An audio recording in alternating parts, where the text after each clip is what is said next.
What qualities do you need to bring to a team in order to improve it? There's a lot you could add to a Siege team. A deeper level of strategic talent, maybe it's leadership, always on the front lines, mechanical skill, winning fights that need to be won, or just a willingness to do the dirty work that you need to win. All of these are important, but there's one aspect of a teammate that I think often goes underappreciated simply because you can't see it from the outside, and you certainly can't quantify it. You have to be great at Siege to play at a professional level. That's simply a baseline these days. Being good is no longer enough, so you have to bring something more. To be a support player who can frag out would have been earth shattering when I first started playing Siege, but now it's just part of the gig. So, how do you separate yourself? Well, how about just being a damn good guy to be around? Being a positive influence on those around you is an often underappreciated aspect of being on a team, and today I got to talk to one of the nicest guys on the scene. Don't let that smile distract you, though. He'll only put you in a good mood if you're on his team in that server, because he's also a nasty fragger who's cool in the clutch, meaning his team's never out of the fight. Let's stop beating around the bush. You know who it is. This is Kyno. Iconic in a tough position to breach right here, though. Kyno getting away with one, but no, Iconic over swings, and Spoit also dealt with on the upstairs room, but Kyno knocks off another head as Hertz tries to rejoin the fight back down through the main stairs. He's going to be able to establish this flank. Nitro goes forward. That should kill the Planter, and nearly takes down Keys as well. Kyno shuts it all down as Keys fails to trade it out in the 1v1. Suddenly, Oxygen wavering, but Kyno over by Red Stairs will eliminate Thomasons. That's great use of the Evil Eye to destroy the Goyo shield, but Kyno will answer back as Butters goes down, still on his camera. 2v2 as Kyno gets his third kill. He's going huge in this round, but look at the HP. It still favors XSET. They should be able to win out in this 2v2. He's real close, and there's his fourth kill. How about that? Can he get it first round? And it's an ace in his first round, Michael. First round, first pro match, and he's making a statement. Why not? As always, we start with what games he was playing growing up. Before I played, I kind of had like a whole route before I got to Siege. At first, like when I was a little kid, my main shit was Pokemon. Started with Emerald, played pretty much all of them on like a Nintendo DS, and then got addicted to Minecraft. Played that for like years and years and years. Like grinded every single day. And when I first discovered FPS games was when I found Counter-Strike, CS:GO. And then I immediately, as soon as I found a game, I started watching Esports, and developed a passion for it. And after I grinded Counter-Strike for a long time, and then I saw that a game called PUBG came out. I played that for like about like 6 months, just to have fun with some friends, and then we kind of got bored of it. I was still in Brazil at that time, and then one of my friends said that he found this new game called Siege, and started playing. Then fell in love with it as soon as I played it for the first time. It was very fast, like my love for it. So, how did he find his way into the competitive scene? Okay, so White Noise got released December of 2017. So I started playing late of that. I started playing like early 2018. But and that's when I had just moved to the US. So I I didn't know anybody like who played Siege in America. So I kept playing in Brazil with like high ping. So and like at that time I was already like decently good at the game, and I made a tier 2 team with some known people nowadays, which were Fantasy, Nade, Resets, Handy was there at one point, Neskin, with some of the Brazilian legends. I used to play with them when we were like 14, 15, 16. I played there for like a year, and then after that I met Gomez. I don't remember how, and I started playing on NA servers for the first time. That was 2019, I want to say. Yeah, like somewhere 2019. And then at first, before the team with Yogg, it was a team with it was five Brazilians playing in NA. So it was me, Gomez, Diaz, Dexter, and Kroll. Kroll doesn't even play anymore. Dexter's playing tier 2.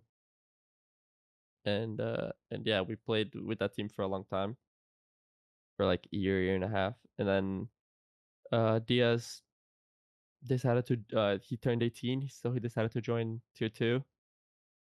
And me go and yeah, me, Gomez, and Crow decided to keep playing, so we picked up Fish and Yogg. And with that team we grinded all the way till everyone turned 18, and we couldn't play anymore. It was fun. We played a bunch of T3 tournaments, almost won a league. We lost to the best team in T3 at the time, which was OB, Iconics, and JR's team. And it was a fun time. Can't complain. And then when I turned 18, my boy Diaz, he was already on a team, and he wasn't in tier 2, but he was gonna play the qualifiers. He gave me an offer to join their team and give it a shot at the qualifiers. See how it went. It seems that top tier players always find themselves in the company of talented individuals one way or another, and that would continue as Kyno would make it to Challenger League on his first attempt. But did the early success surprise him? Yes and no. Like, one side of me knew I was talented enough to be there, and same for my team. But one side of me, like, I don't know if you can see our qualifier and like who we beat and stuff. We on the last game to make CL, we beat one of the best teams with Prophecy, Beastly. I don't remember exactly who was on the team, but like they were like a team with very like talented and experienced players, and we ended up beating them like very easily to make Challenger League. So it was kind of like a ego boost in a way. I was curious what the step up in competition was like moving from underage T3 competition to Tier 2 official play, and it turned out that he may have had a rockier road than I understood as an outsider looking in. Oh, it was completely different Siege. I had to relearn how to play. Because in tier 3, all I did was run around and shoot people. I was on a team with, you know, 4 other people who were on the same page as me. We were all like, kind of brain dead, just running around, just killing everyone. And because of our talent, we could easily win games just by doing that. But in Challenger League, it was a little different. Teams were a little more experienced. They knew how to stop that type of play style. So it needed to be a little more structured Siege. So it definitely took me a little bit to like get used to it, but I think I had a decent to good first season. Um, wait, what was my first season debut? I don't remember. Let me see. Yeah, no, then never mind, never mind. That season was the season that I ended up getting dropped from my CL team. I'm not sure if that's anywhere in the history books, but yeah, I was at first they had me on like a support role, more like a flank watch, very passive role, and Diaz was on entry, and it never worked. We were playing really bad. I was playing really bad. I didn't really know how to play the role. Even though I played support more a supportive role in the tier 3 team, it was completely different. One's real siege and one's just fun siege. And they dropped me after 2 games or 1 game, something like that. I don't even think. Yeah, I think it was just 1 game. And then the next week they dropped me in Arrow and picked up Karn and Abunai. And a week later they played Joe Esports and they lost 7-0. I will never forget. And the same day they picked me back up for one of the other players. The same day, but we changed the roles and they put me straight on Ash and Smoke on every site. And they put Diaz on a more passive role, which makes a lot more sense because you look at him nowadays. That's he's still won that role to this date. And then with that team we grinded, and then we played the CL season that I was talking about, which we were 1 map away from making Pro League with that roster. Regardless of the struggles with playing the support role early on, his talents would land him on one of the best teams in the league in Oxygen. I think I had a very good, Challenge League stage that the last one right before I got picked up. I was selected to join FBL right from season 1. So and that season 1 was when every single pro used to play, like everyone was grinding. So my name was out there. OXG wanted to pick up new talent when they ended up replacing Slash and bio, and Yogg was their first name. They knew that off the bat, like he was already like pre-signed, and the other name was Gomez. They wanted Gomez right after he turned 18. He was in FPL as well. He was known to be a very good player. But Gomez was going through the process of getting his visa, so he wouldn't be able to travel with them. And they had already qualified for the SI. It was when SI got delayed, and there was another transfer window before then.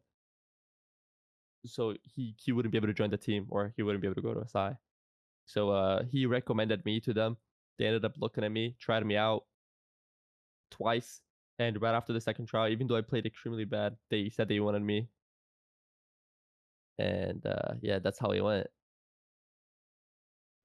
Kyno might have the single most explosive entry to the league ever recorded, as in the first ever official T1 game in NAL, he recorded an ace. On Thermite, no less, declaring to the league right out of the gate that the new generation had arrived. I asked him what it was like to make such a dramatic debut.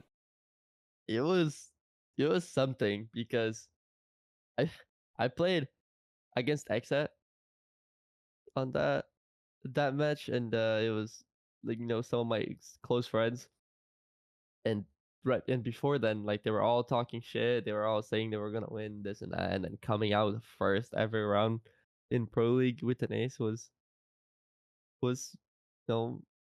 something I'll never forget. But fun fact, that was not actually my debut. I guess my Pro League debut, but I played the NSG Dark Zero Pro Am before, like a month before then with OXG. And I don't know, CGG doesn't have the stats anymore, I don't think, but I was the worst rated player in the entire event out of like many, many teams that played with OXG. That was my first ever tournament with OXG. Challenger League on his first try, 2 seasons to make it to Pro League, an ace in his first round, and the team would win North America on their first attempt. Kyno's career was strapped to a rocket, still climbing, as OXG's next stop would be the 6th Invitational 2021, where they would finish among the best in the world, placing top 6. You're right with the rocket thing, like with our NAA when we wanted to win the SI so badly, and that's one of the reasons why we didn't stop. We came out first game with a 7-0. We ended up getting 2 7-0s that event. Like we were not there playing around. But I feel like because I was so young, I was still letting people into my head very, very easily. I didn't know any better. I didn't know that to be here, you can't look at other people's opinions, only yourselves and your teams. And after I played MIBR, which a Brazilian team, even though we lost, I ended up getting like a crazy amount of like DMs on Twitter, like death threats and all that stuff, and that got to me. And I mean, I don't know how much it affected me, but like after that game, uh, we lost that game, and then we lost the next game against TSM right away. So I feel like that definitely had some like part in it. I remember I didn't play up to par on the TSM game, on the elimination game. So I guess we'll never know what would have happened if that didn't get to me. But it was a good event nonetheless. Place top 6 wasn't bad. Even a Le Mans car has to pull in for fuel and tires at some point, though, and for many teams, this comes in the first stage returning from the 6th Invitational, which would be no different for OXG, having a rough stage missing the next major. Is it hard to recover going from such success to a disappointing outing? It was honestly very easy to deal with it because we knew exactly why it happened. So it was a very, very easy fix. We were complacent. That's the only answer. We came back from SI. We were thinking we were the shit. We were the second best team in NA, I guess, behind TSM because they made it deeper. We thought we were kind of unstoppable, so we didn't put enough work that season. I remember like we were slacking bad, and it cost us at the end there. We got sixth place, didn't make the major, but we had a lot of time to revisit what went wrong and what we needed to do. But yeah, so I don't think it affected us at all because we knew what happened. They bounced back in NA before tragedy would strike at the Sweden major, forcing them into a tough spot trying to make the most of a bad situation. The Sweden major was it was like different because we played Fox wasn't there. Our IGL kind of like our main piece of the team. got COVID a week before the event and couldn't go. Not even a week. He got tested 2 days before the event, before we flew out to Sweden, and he couldn't even go. So we ended up playing with Hopes, our coach, and it was already like chalked before I even went. Like we were all me and Yog, because we lived in the same house as Fox.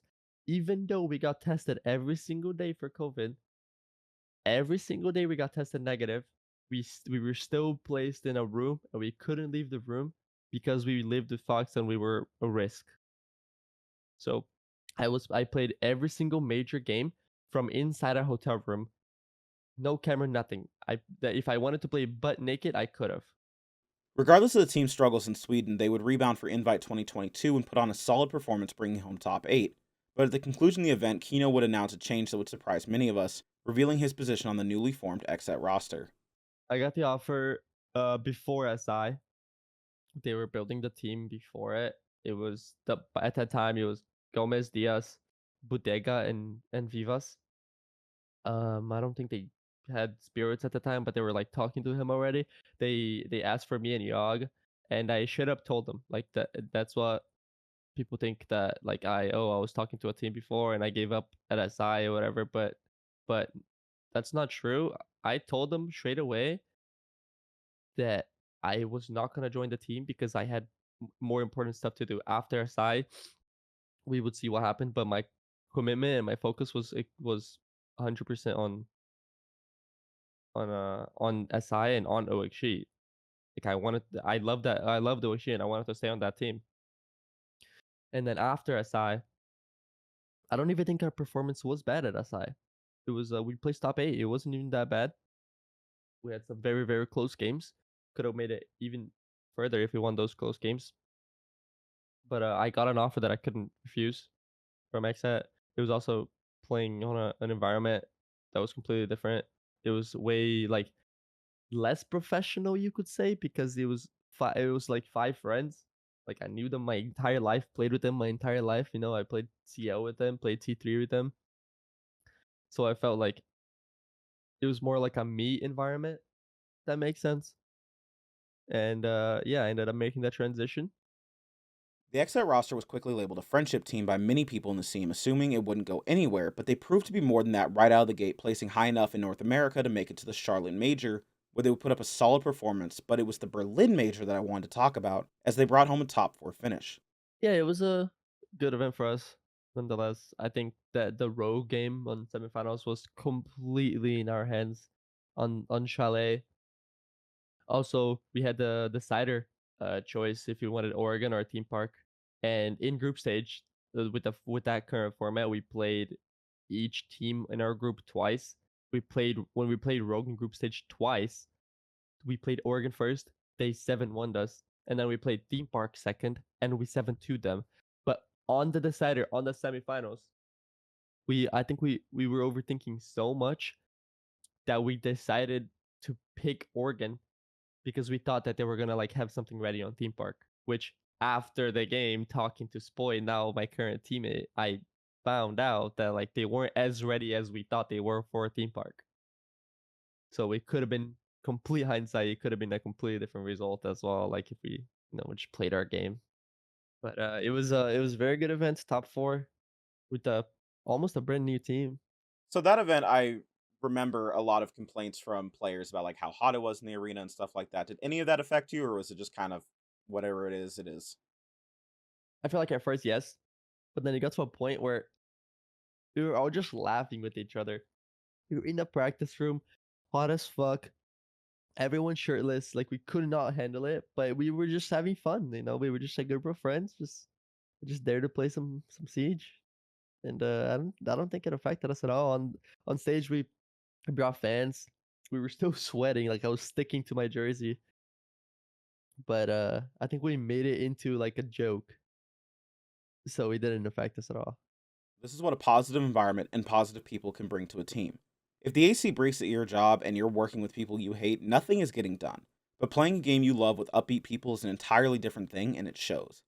At the end of the day, even those who happen to make a living at it are still playing video games for a living, and you should always try to find the bright side in it. XSET would go on to move under the banner of M80. It doesn't really change much, but you should at least know why the jerseys are going to change going forward. They stayed the course under this new banner, putting up a solid performance at 6 Invitational 2023, finishing top 8 yet again. They weren't getting worse, but they weren't getting better, so it was decided that a change needed to be made, replacing Spirits and Yaga with Iconic and Spoit, which, on paper at least, were much better players. Kyno was openly distraught about this decision to replace his friends who had helped make this team what they were, so I asked him about this period and how it happened. He's chosen respectfully not to speak on the events, so we're not going to let old wounds fester, choosing instead to look forward. What followed that change, though, was frankly a series of confusing events. M80 would look incredible in NAL just to fall flat on their face at every major they attended, but right in the middle of that, they would take second place at Gamers 8, which is both international and on LAN, and with its massive prize pool, the level of pressure should be the same.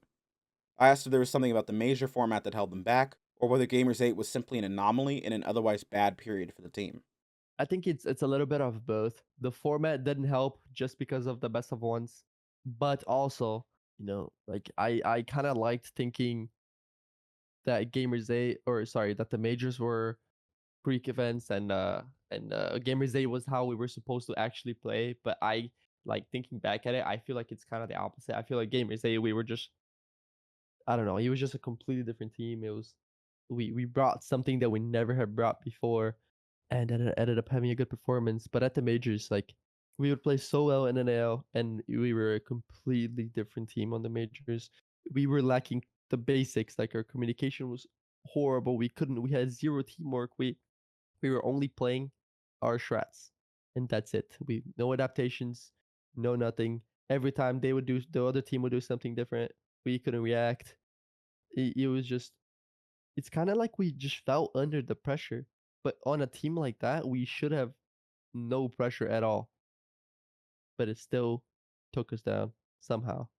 One thing that stands out about Kyno is just how available he is to his fans. Despite early exits and painful results, he was always around at events with a smile on his face. If you've been to a major invite, you'll know that there's some people who just have this look that makes you want to avoid walking up to them, but you'll never get that feeling from Kyno, and I wanted to know if that's just how he is, or if it's something he makes a conscious effort to do. Honestly, I'm not sure.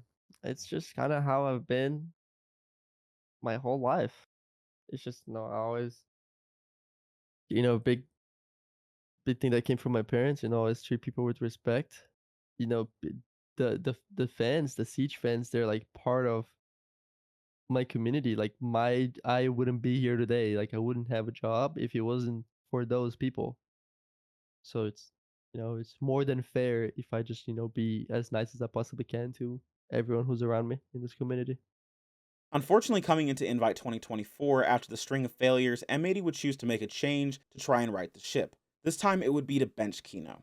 With no team heading into the biggest event of the year in his home country of Brazil, how did Kyno handle the news, and did he try to find another spot? Oh yeah.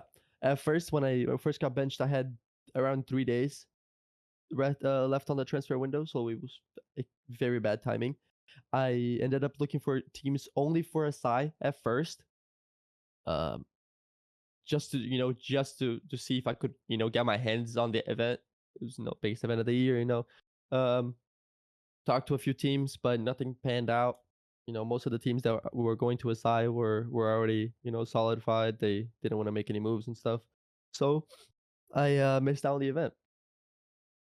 And around a week later, I decided that I was gonna try to rejoin M80, but this time as like an extra hand. I offered them, because I was still on the org, I was only benched.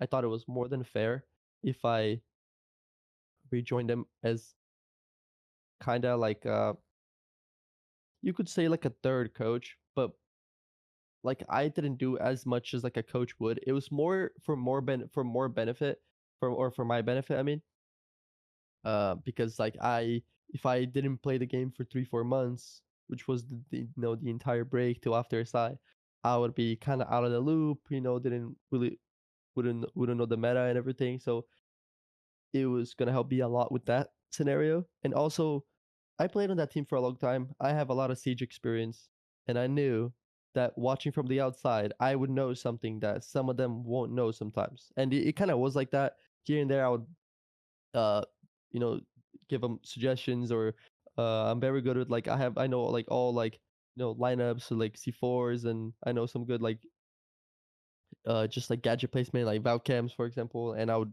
record little videos and put it in a channel in Discord for them. Just for like the small details, kind of like a detail coach, you could say. It's kind of how he went, and then went to a side with them, helping them out, cheering for them. It's kind of how he went. With the invitational he sat on the bench for being a resounding failure, M80 had had enough, deciding to blow up the roster, building around Spoit and bringing Kyno back to the team. But what was it like rebuilding a team that had just sat him on the bench? It was stressful at first because I didn't know what was gonna happen, if I was gonna get that offer. I heard that Amity was rebuilding. Gomez and Diaz decided to leave. They didn't get dropped or anything. Just they decided to take another offer. So I knew spots would be open, and I had already talked to the coaches Vivas and Bodega about potentially coming back. So they knew my name was out there, and I was interested in rejoining them. So I kind of just had to wait. And in the meantime, I was talking to other teams to see what kind of offers and what kind of options I would have. But and I ended up getting the immediate offer to rejoin the team with the cameraman as the leader this time, and I took the offer. No, don't hold any grudge or anything against the team at all for what happened. So as soon as I got the offer, it was a no brainer for me. The new roster seemed to work, not only bringing in the results expected of such a talented roster, but allowing our superstar support player to flourish, as in his return season he would lead the league in both plants and clutches. All the signs of a truly great backline player. How did it feel to be back? Oh, it's what I've said before many times. I feel like me getting benched was very good for myself, for my performance, because I in Atlanta I was playing the worst siege I've ever played before. So I kind of had some time to figure my shit out. Uh, and with the new scope changes, the removal of the 1.5, the ACOG it was very beneficial for me because I always played ACOGs even when the 1.5 was available. Always liked it. So it was just very good change for me, and I immediately got used to it when it came out. So we find ourselves back in familiar territory. Having been strong at home, how would they handle the pressure of being back on an international stage? The event was probably the most nervous I've ever been, and ironically, even like probably more nervous than I was before, like when I first played, like my first SI and everything, just because the pressure, not even on the team, but just on myself, that I put some unnecessary pressure on myself because I knew that the past two majors, I didn't win a single game. Or I guess I won one on Copenhagen, but irrelevant game. So it was kind of like, oh, I don't want this to happen again, and I let this unnecessary pressure get to my head. But that didn't make a difference because even though I didn't play as good as I should have, my team was locked the fuck in on the Swiss stage.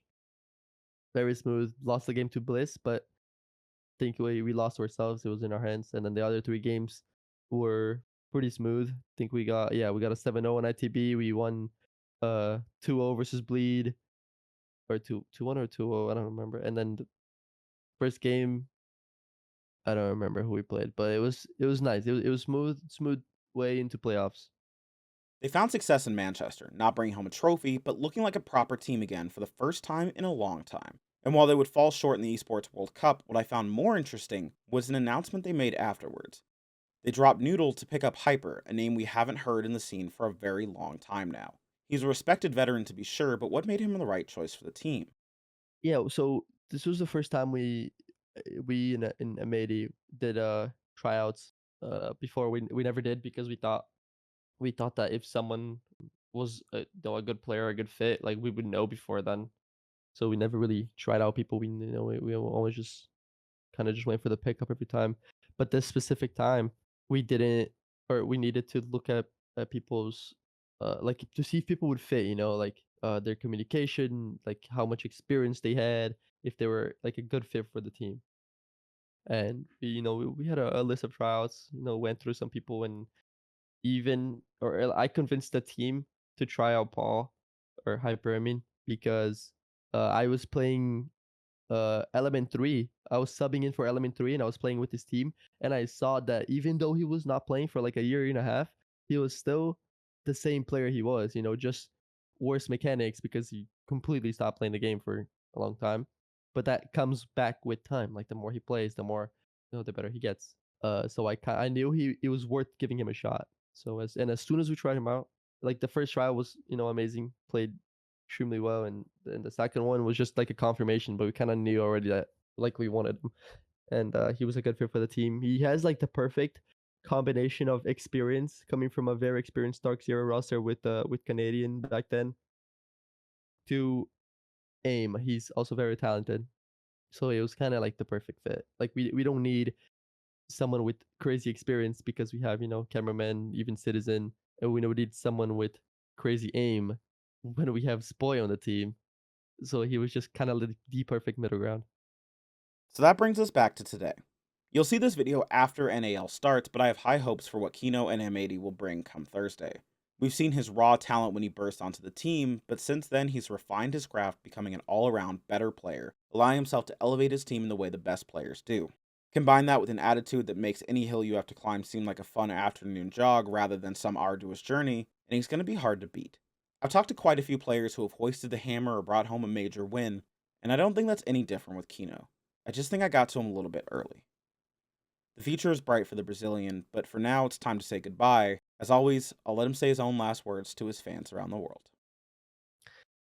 Thank you for being here with me, even through all my lows and all my highs, because I know recently it hasn't been good. Well, I guess with this new roster, it's been better, but last year was interesting. No, I wasn't playing good Siege. My team wasn't playing good Siege, but I feel like now we're in a different chapter. We're gonna do better. I'm gonna do better. So stay tuned for that. There's a lot of winners out there that I find it hard to root for. It's nice to find one more that makes it easy. Well, guys, thanks for sticking around. Let's look to the future for a minute. I'll be reaching out to more pros right now, and I have a few in mind I'd like to speak to, but with the season in full swing, I'm not going to make any promises about securing an interview. In the meantime, I'll be working on Mass Effect 3, Kingdom Come Deliverance, and something entirely different. I appreciate it if you hit the buttons down there on your screen. It makes me feel all warm and fuzzy inside when you do. Until then, that's going to wrap it up for me. This is Purple signing off. Have a wonderful night, and always remember to smile.